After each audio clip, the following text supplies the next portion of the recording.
Ça c'est incroyable.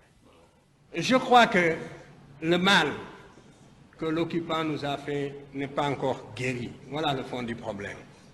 L'aliénation culturelle finit par être partie intégrante de notre substance, de notre âme.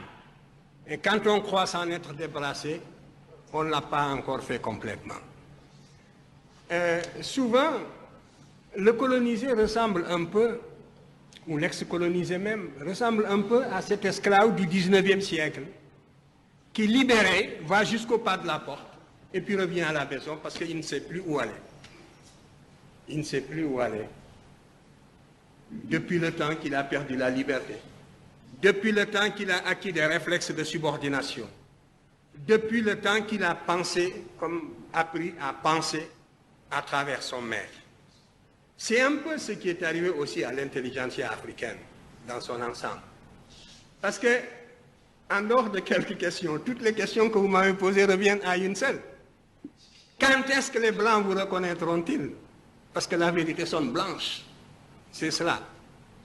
Mais c'est dangereux ce que vous dites.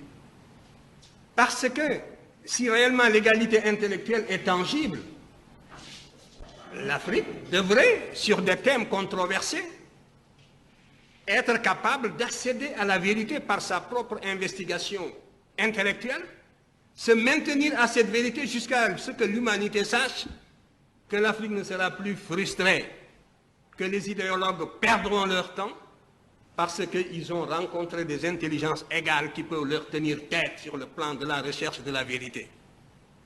Mais vous êtes persuadé que pour qu'une vérité soit valable et objective, il faut qu'elle sonne blanche.